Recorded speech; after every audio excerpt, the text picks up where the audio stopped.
Today on Locked On Canadians, Brendan Gallagher heard us all say he was washed, and he had something to say about it.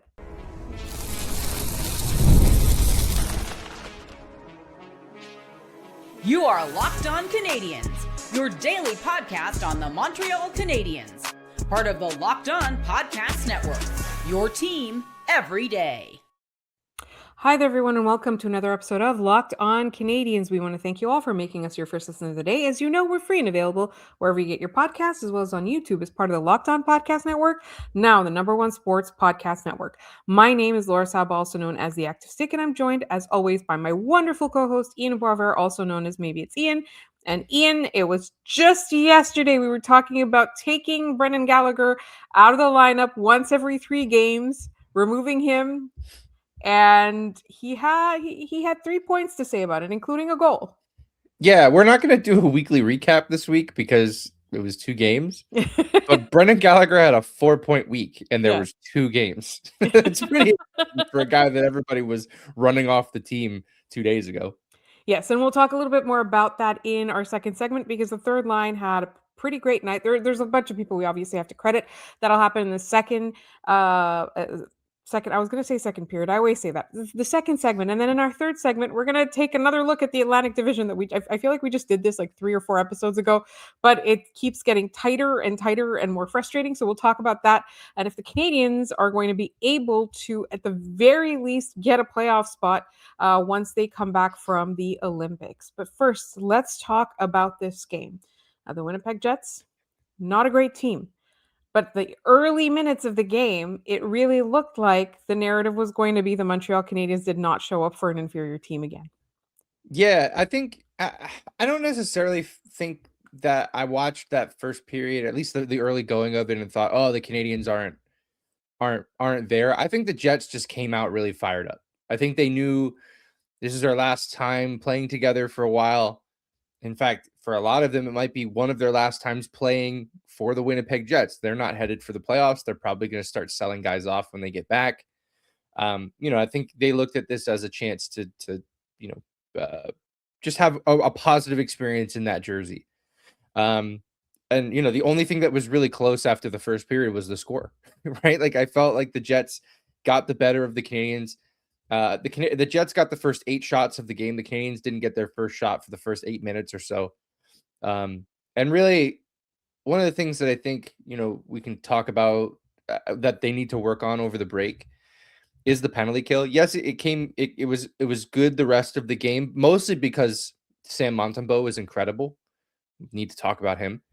But I think only 2 of their penalty killers are headed to the Olympics in Kapanen and Suzuki. The rest of those guys get ready to practice the penalty kill every single day that you are allowed to under the collective bargaining agreement. Like I think they need to have that tightened up. They're 28th in the league.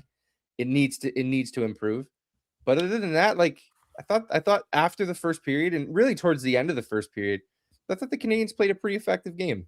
Yeah, absolutely. And that was the thing because you could tell that Winnipeg gave them their all, right?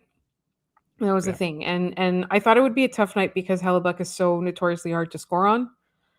He did make a couple of spectacular saves there. One where I thought he might have pulled his groin and selfishly thought, oh, the Olympics are coming up. But he was fine. I looked at that. I was like, ooh. And then I think it was in the second period, maybe towards the end of the second period, if I'm not mistaken. Yeah. Fantastic save. And no such luck. But Samuel Montembeault was really good. He was 973 save percentage for one Samuel Montembeault. Yeah, that was a 36 out of 37 in the game. I'm giggling because I just, this is the second goaltending performance in about a week where we're just like, where did this come from? Like this isn't what we had grown used to. Again, I think it was. I know a lot of people were looking at this before the game and they saw Montembeault was going to start and they're like, wow, why not just put Dobish in before the break? Don't want to see Montembeault. I think it was really important for the Canadiens to put Montembeault into the break, or at least give Montembeault the chance to go into the break with a positive experience in mind, with the thought that, okay, I'm going to rest. I'm not going to I'm going to take about a week or so and not think about any of this. and then I'm going to come back to practice and remember that last game I played was incredible. Yeah. And, you give the Canadiens credit for putting Montebeault into that position, but 95% of the credit has to live with the goalie himself, Sam Montembeault, who I thought was, very technically sound. It didn't seem like he was guessing on a lot. It seemed like he knew where he was going. There were a lot of rebounds, but as I watched a lot of those plays, they were pucks that, like, I don't know how he was supposed to not give up a rebound. There were a lot of pucks hitting him in like the shoulder pad, and I don't know how he's supposed to like grab that. It's just your hope lands in front of you and you can grab it, or it goes somewhere else. Yeah, and there was a couple of times I saw Matheson and Dobish helping him out on, not Dobish, sorry, Dobson. Dobish was there too. Dobson, Yeah. Matheson and Dobson helping him out with a couple of those rebounds, and I Yep. think it makes a huge difference when your defensemen are there to help you. I do think that he was playing a little bit more outside of his crease. He was not shrinking into it as much, and I think I definitely felt he was being more aggressive. And I know you have a little bit of a theory as to why we're seeing a new man right now. Well, I think it's really funny that he puts a new mask on for the first time and he looks incredible. Goaltending is voodoo. Yeah, and the mask was very Yarrow Halak reminiscent, and then he played sort of like Yarrow Halak in that, in Halak Spring. But I think this is a guy who has probably tried to change every aspect of his life over since the start of the season to try to figure out what's happening here. And it probably made a lot of changes that he didn't need to. We talk about him a lot because it is a story, but I never want it to come across that we're not rooting for this guy. Yeah. Like for Dobish. Both for Dobish. If you have two really good goalies, that's an awesome problem to have. Like, it's not, when you talk up one, you don't need to demean the other. I think so we're all pulling for him. This is a great step back in the right direction. Go take some time off, man. Go chill out. Go relax. Enjoy your family. Enjoy the time off. Come back. There's 25 games left. Yeah. Like it's probably going to be a near even split between those two goalies. You need both of them on. Like that needs to be what happens before, too deep into the season. There was something that happened during this game that you had talked about before. There were a lot of penalty killers going to the box. I know we've already discussed the penalty kill not being good. There are a lot of penalty killers going to the box, and I think that has something to do with it. Yeah. No, it does. I think a lot of the time that the Canadiens end up getting scored on, it's one of their penalty killers, and usually a penalty killing defenseman that goes to the box. They don't have an extra one of those, right? Like if you take a penalty and you're a defenseman, that means Lane Hudson is killing 40 seconds of that power play. Yeah. It's not a situation the Canadiens can find themselves in. It's why I'm insistent that they need to find some other defenseman that they can trust on the penalty kill. Yeah. Like it's crucially important for this team because in the playoffs, Dobson's gonna take a penalty sometimes. Matheson's gonna take a penalty sometimes. You need to be able to kill it without just completely being like, okay, Lane Hudson, go kill a penalty. Do you practice the penalty kill at all with us? I don't think you do. Anyway, go for it. Like it can't be a reality for this team. Yes. And let's really quickly talk about Jayden Struble drawing back into the lineup before we move on to our next segment. Yeah, I think it's funny. Xhekaj hasn't sat often this game. I think this was his 7th game out all year. But it seems like, whenever he comes out and Struble comes back in, Struble plays really well for a little bit, and then he starts to fall off, and they replace him, and Xhekaj comes in, and he looks good, and then he, it's just kind of, there's that constant cycle. I think it just goes to show that neither of those guys are everyday NHLers at this point in their career. It's unclear if they'll become that at some point. And give credit to Jayden Struble. I know I saw through 2 periods he had played over 8 minutes, and I was like, wow, it's like 3 minutes more than Xhekaj played all of the last game. So it obviously different game, different opponent, different game script. Like they're different things, but Marty definitely was able to trust Struble a bit more than he was able to Xhekaj against Minnesota. Yeah, and before we go on to our next segment, we have a shout out, don't we, Ian? Yes, let's do a shout out. This comes to us from Jamie, who says, "Hi, Laura and Ian. We're looking for a shout out on the pod before the Olympic break. The twins Isaac and Maisie are everydayers and love the show. He adds post message. I read the message and Maisie said, "Good boy." Her favorite player is Alex Newhook. Isaac doesn't have a favorite player. He loves them all. From one twin to another, or to another pair of them, I should imagine. Thank you for listening. Good picks on your favorite players. Laura, who's your favorite player? Nick Suzuki. Nick Suzuki. I gotta go with Mike Matheson. I know. That's just my guy. I love Patty too, obviously. Yeah. Patty's like he's in the rafters. But like Matheson's actually playing, so I will go with Mike. Thank you for listening. We appreciate it. We're happy to give shout outs to listeners of the show. Yes. Thanks for the very sweet picture of you and your family, Jamie. Thanks for listening. In the meantime, we're going to talk about that third line. Brendan Gallagher had a great night, but so did Josh Anderson. Let's talk about that in just a moment here on Locked On Canadiens. This episode is brought to you by Indeed. If you've ever hired someone who looked good on paper but wasn't the right fit, you know how important that is. When you want candidates who truly match what you're looking for, trust Indeed sponsored jobs. Hiring? Indeed is all you need. Stop struggling to get your job post seen on other sites. Indeed's sponsored jobs put your post at the top of the page and help you reach the right candidates faster. Instead of struggling to get your job post seen, just use Indeed sponsored jobs. It'll help your listing stand out and it will reach quality candidates faster. They boost your posts to the people who are the best match for your role, and that makes a real difference. According to Indeed data, sponsored jobs posted directly on Indeed are 90% more likely to report a hire than non-sponsored jobs. Spend more time interviewing candidates who check all your boxes with less stress, less time, and more results using Indeed sponsored jobs. Listeners of this show get a $75 sponsored job credit to help you give your job the premium placement it deserves at Indeed.com/lockedon.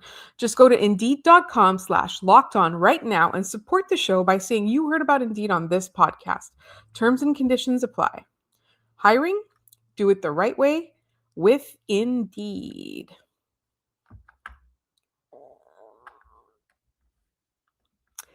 Thank you for making Locked On Canadiens your first listen of the day, and thank you for making Locked On the #1 sports podcast network. And if you haven't already, go check out our new Everydayer Club.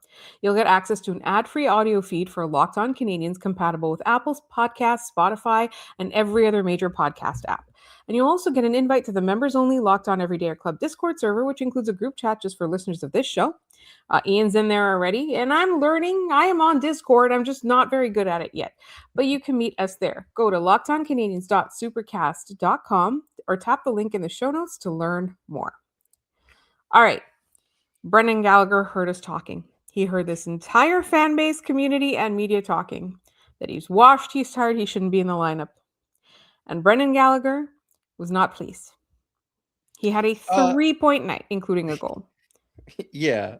The Canadiens scored twice in the second in rapid succession. The second and third goals were very close to each other, about 90 seconds in between the two of them.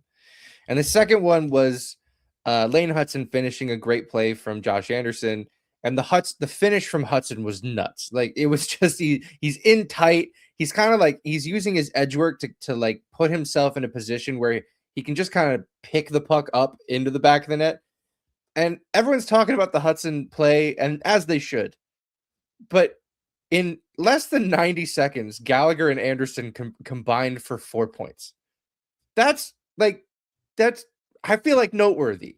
I feel like we should be talking about that line. I think over the last few games, they've been a driving force for this team offensively. Yes. They spend a lot of time in the defensive zone because I think that's where they start most of their shifts because, hey, you need to win a defensive zone draw. Yeah. Phil Deneau, that's the guy. He's going to go do that for you. I think that line does a lot of the things that you need to be able to do to be successful in the playoffs. Yes. The game slows down in the playoffs. There's less space. They're not going to need a lot of space because they're good along the boards. They're good in contact. One of my favorite things that group did was when the net was empty and they were out there, the Canadiens iced the puck a million times because why not? You're up by 3, who cares? But there was one play where they win the draw and Gallagher picks it up on the far boards and he just hammers it down the ice because I think him and Anderson talked before the faceoff and he said, and Gallagher said, if I get this puck, just go. And they did the Sedin play where they like just hammer the puck down and it doesn't even matter because Anderson is already just booking it in that direction. If you're offside, okay, whatever. But like, I was like, I literally watched it. I went, that's a Sedin play. What are we? That was nuts. Like they're very much in their bag right now. They understand that like they're playing really well. It's a really great sign for this team when that line is pitching in as much offensively. Can't rely on it all the time. But they're trying to get to this Olympic break. That line pitching in those last 2 games, it got them 3 out of 4 points in their last 2 games. Absolutely. And I do also want to point out something, tonight, at least the top line was fairly quiet. I know we got some noise from Slavkovsky, a little bit, from Kapanen, but the top line is going to get hard matched like crazy in the playoffs. The second line, if it's a deep team, they're going to have their hands full as well. So this is the team that's going to provide you a little bit of lift in those games when you're playing tough opponents in the playoffs. The fact that they're able to play like this together is a great sign. Unfortunately, that does not solve our where does Alex Newhook go dilemma. So it gets harder. It makes it even that harder. That line right? playing well makes this choice even harder. Like I don't know what to do with that. You dress Alex Newhook and then you just alternate him in the top 6. You just like rotate him in and out of the top 6. Yeah, like or top 9 if you want. So like, I still don't like there's and Texier's still out and he's going to come back eventually. I hope he's still going to the Olympics. Like they haven't said anything that he's not going to, but he hasn't been playing. No. I wonder if it's just, hey, we're going to keep you fresh so you can play in the Olympics. Yeah. Which they don't have to do, by the way. They're not obligated to do that. It's just something that they do for their players. Well, we just to be completely fair and transparent, we don't know that that's even the case. Yes, but I assume it could be something they're doing. All that said, though, like you mentioned the line matching. Like on the road is when that line is going to have to be really good. Yes, because they're going to be them and the fourth line are going to be left in situations where they're going to have more favorable matchups based on the fact that the others are being hard matched. And you mentioned the first line and they were quiet. There was a power play late in the game where the Canadiens, it was actually the power play that they ended up scoring on, that Gallagher ended up scoring on with like no time left on the power play. But when the first wave went off, Cole Caulfield was very upset. He's like slamming stuff at the bench. Like he was very frustrated. He made a pass to Nick Suzuki that just bounced on him and it kind of cost the team the ability to score on that first shift.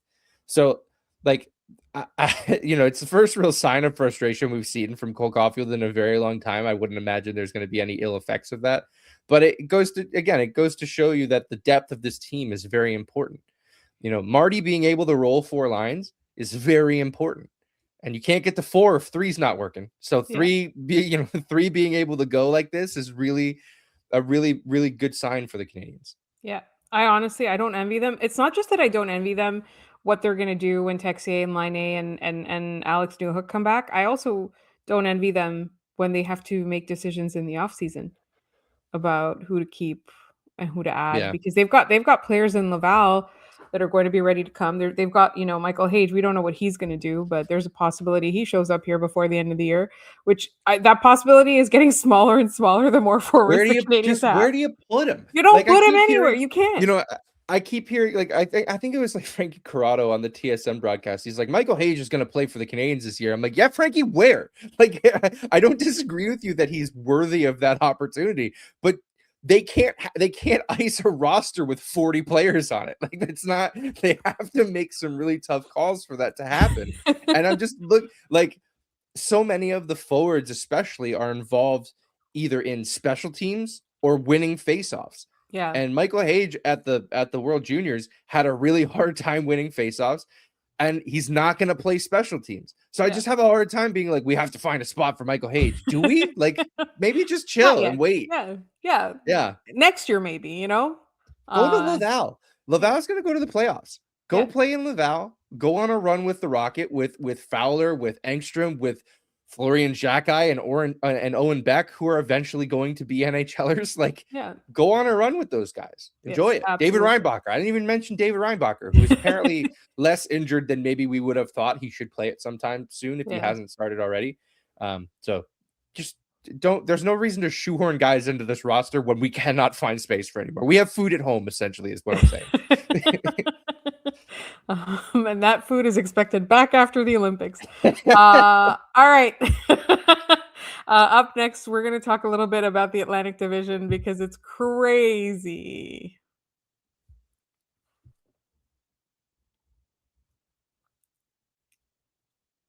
Before we get into that, though, I do need to say we need mailbag questions for tomorrow, so please send them to us. You can send us mailbag questions at lockedoncanadiens@gmail.com. You can also send them to us on TikTok, Blue Sky, and Instagram. We're all Locked On Canadiens, all of those places.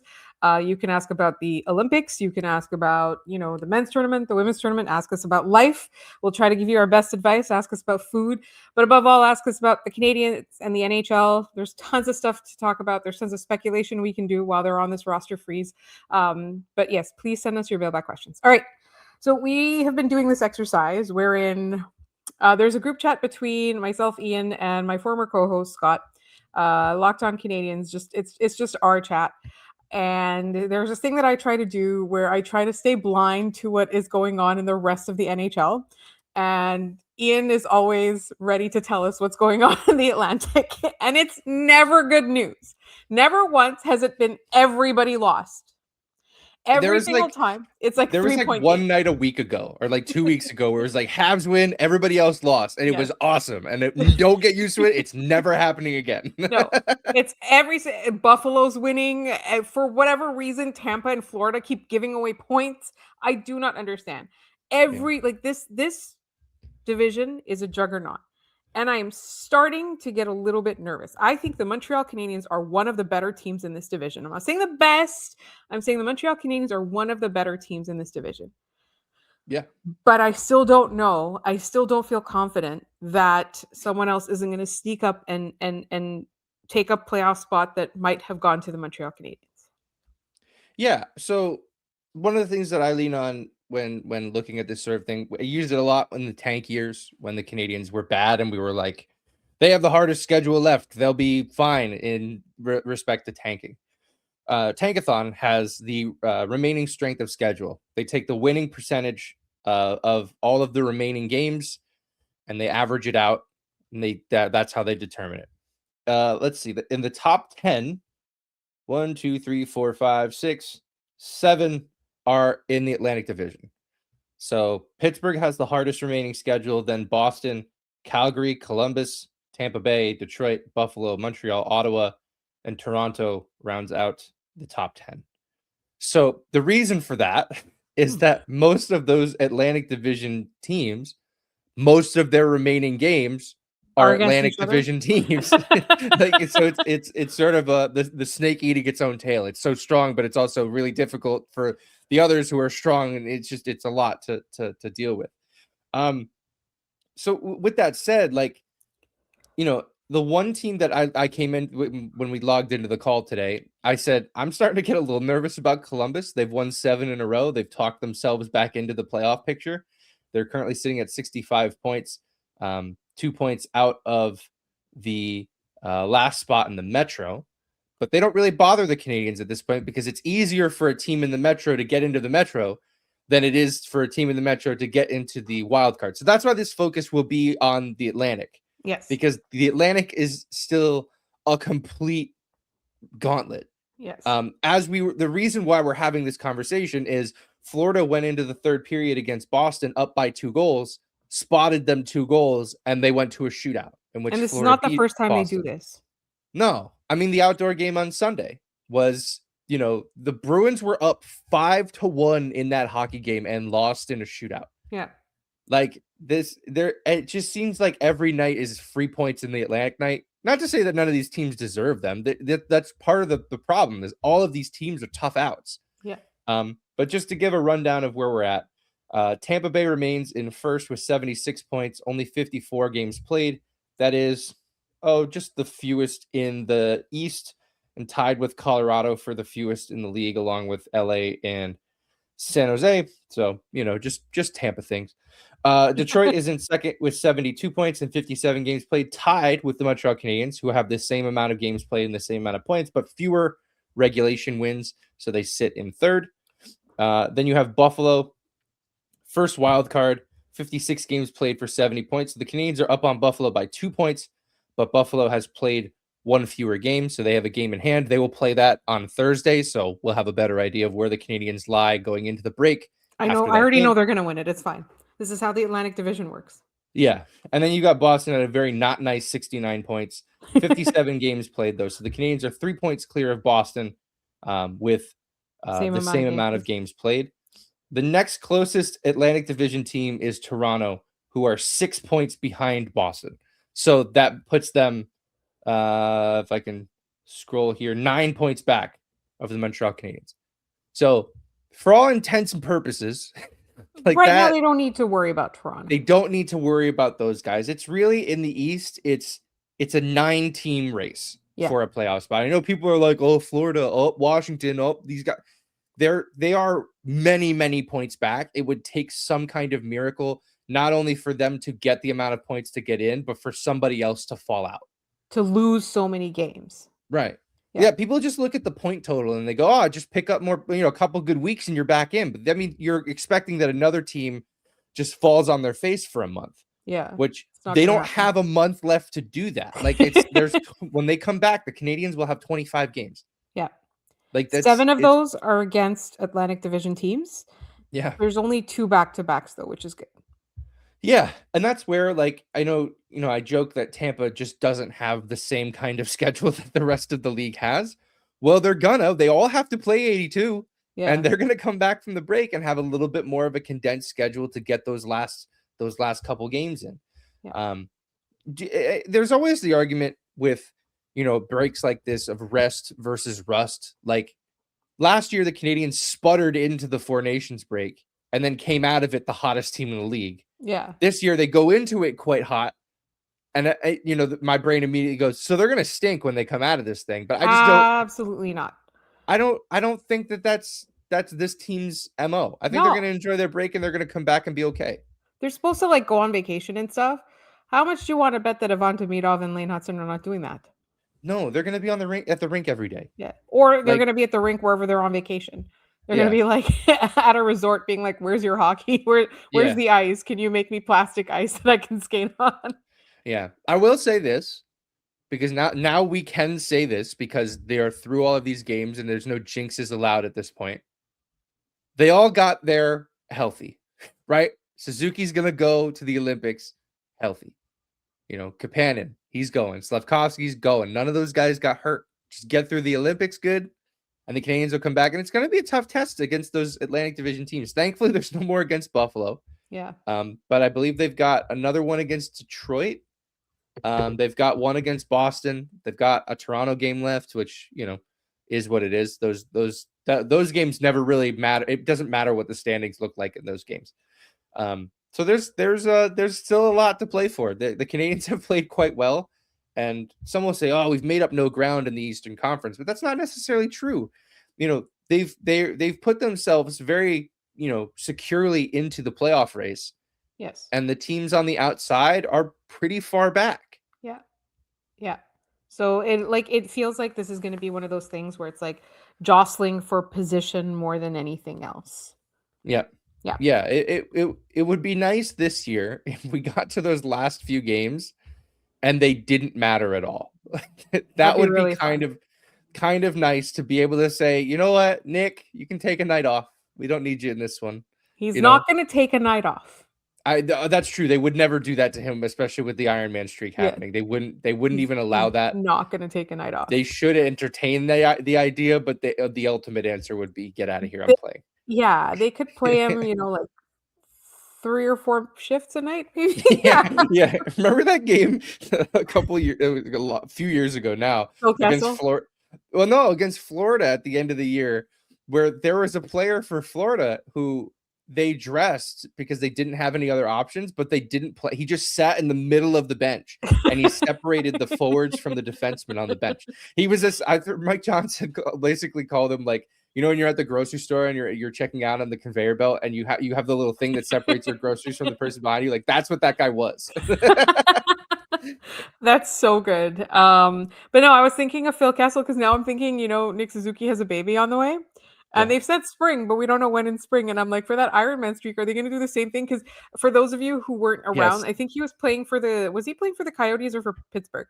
I think it was the Golden Knights at that point. Yeah. So Played a there couple was games for them. I know the game was in Arizona.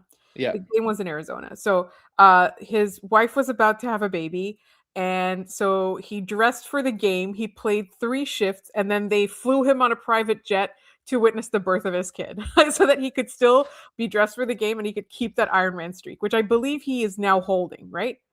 Yeah, I think he's done. He's not playing anymore. So, yeah, but he has the record. Yeah, for sure. I believe, Phil Kessel has the record. Anyways, so that's what they'll do with Nick Suzuki. So and the Molsons will pay for that. They'll be happy to do that.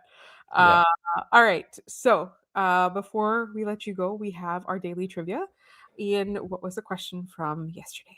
Yes, as it is Black History Month, we've been sticking with our Black History Month theme. So yesterday's question was, before becoming the first Black woman inducted into the Hockey Hall of Fame, this pioneer was leading the Seneca Scouts to a softball championship. Who is this player, Laura? Angela James. It is Angela James. If you want to trip through hockey royalty, go to Angela James' Wikipedia page. Yeah. And you'll just learn that this is one of the greatest people to have played the sport of hockey. Like it's a name that unfortunately we don't hear enough of when we talk about the greats in this sport. Angela James is firmly in that category. You know what else you can do? You can buy Black Aces by our friend Julian McKenzie, which I am currently reading, and it is fantastic, and you can learn a lot more about pioneers of the game, Black pioneers of the game. There's a foreword by Jerome McGinley there as well. Ever heard of him? I have no idea who that is. Iggy! We're almost at the Olympics. I'm so excited. All right, sorry. We're digressing, but yes, I'm reading the book. We'll hopefully have Julian on sometime soon to talk about the book. It's really good. I just want to be done with it first, so that we can discuss it. But it's out now. It came out yesterday or the day before. I think February 2nd, and it's out everywhere. I have seen it at some bookstores, so please check it out, or you can order it online. Black Aces by Julian McKenzie. All right, what is today's trivia question? Well, first, Valkyrie NS. I believe that's the 4 Pete or 5 Pete of getting the answer correctly. So thank you for playing, Valkyrie. Today's question: this former NHLer's brother was the general manager for the Miami Dolphins. So who is this former NHLer whose brother was the general manager for the NFL's Miami Dolphins? If you have the answer, put it in the comments down below the video. Let us know any way you know how, and we'll give you a shout out on the next episode of the show. I know this one. All right. You heard the man. Make sure that you send us your guesses so you will be shouted out if you get them right. In the meantime, I want to thank you all for tuning in today to Locked On Canadiens. Tomorrow we will have our Friday mailbag as usual. Please do not forget your questions. If there's any we missed from last week, there's a couple that we will refer back to and we will talk about, but please send us your mailbag questions. And you know how. Make sure you're subscribed to and that you follow Locked On Canadiens everywhere so you get the latest episodes. As I said, we're on YouTube. We're anywhere you get your podcasts, and we're also on TikTok, Blue Sky, and on Instagram, all at Locked On Canadiens. Locked On Canadiens Gmail is the email address. And if you never miss an episode, the Everydayer Club is built for you. Get Locked On Canadiens ad-free, plus members only Discord access and more. Head to lockedoncanadiens.supercast.com to join the club.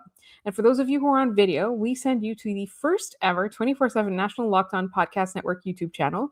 And on audio, make sure you make your second listen of the day NHL Game Night on Locked On NHL. They cover every game of the night before, so you can get all of it the next morning, and you'll see us there sometimes as well. So I want to thank you all so much for listening, and we'll see you tomorrow. Don't forget mailbag questions.